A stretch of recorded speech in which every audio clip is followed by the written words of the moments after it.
In section 7.4, we're going to learn how to compute formal charges. We're going to use those formal charges to identify the most reasonable Lewis structure. And then we're going to explain the concept of resonance, and we're going to draw some Lewis structures to represent resonance. Starting off with formal charge. The formal charge of an atom is a hypothetical charge if bonding electrons were distributed evenly between the atoms. So we know that that's not true. We know that some of those electrons participate in bonding and are necessarily associated with just one nucleus, but we're going to imagine what if they were. We can use these formal charges to choose the correct Lewis structure when two or more options seem equally likely.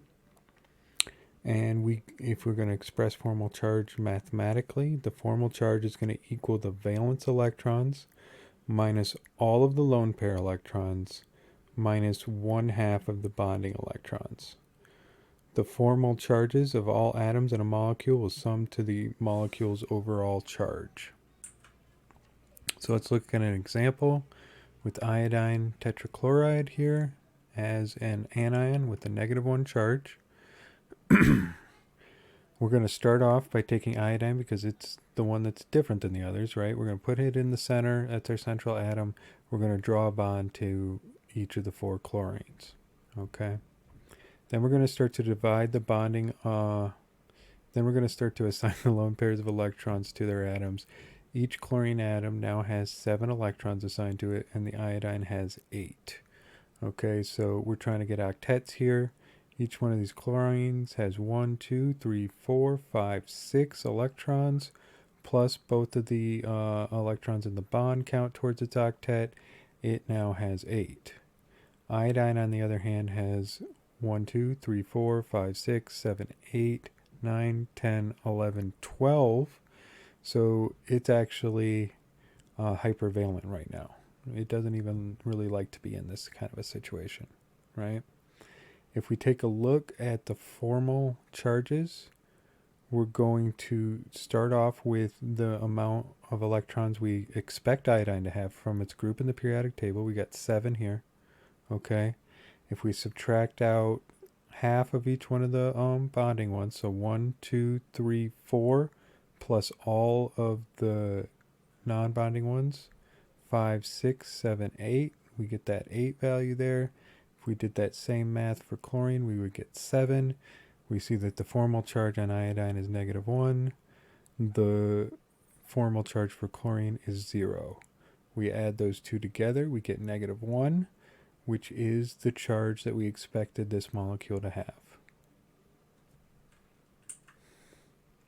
If we look at a different example here, we have bromine trichloride. Again, we're going to start with bromine. We're going to form bonds to each one of the chlorines. We're going to start to assign one of the electrons or the lone pairs to each of their atoms. We're going to do it such that chlorine has 7 electrons and bromine has 7 electrons. We start to do our math for the formal charges this time, and we see that we get 0 and 0. And so they all have a formal charge of 0, which sums to the neutral species bromine trichloride. Okay, we're going to start off by defining a phrase here. We've got molecular structure. This is the arrangement of atoms in a molecule or ion. You may have noticed that when we're drawing the Lewis structures, we can wind up with multiple different possibilities. More than one of these structures may be viable, but some are inherently unstable and won't form. We can use the formal charges to determine which of these are the stable ones. So what we're going to do to maximize this stability is we're going to have favor structures in which all formal charges are 0 as being preferable to one where there's some non-zero formal charge. If the Lewis structure must have a non-formal charges, the arrangement with the smallest non-zero formal charge is preferable. Lewis structures are preferable when adjacent formal charges are 0 or of opposite sign. When we must choose among several Lewis structures with similar distributions of formal charges, the structure with the negative formal charges on the more electronegative atom is preferable. So let's look at some examples. We could have CO2. We could draw 2 double bonds to the oxygen and have a 0 formal charge on each one. If we do a triple bond to one oxygen, though, and a single bond to the other, we wind up introducing formal charges, and we don't want that. If we, instead of putting carbon in the center, put oxygen in the center, we also introduce even larger formal charges, meaning that that's not going to be very stable either.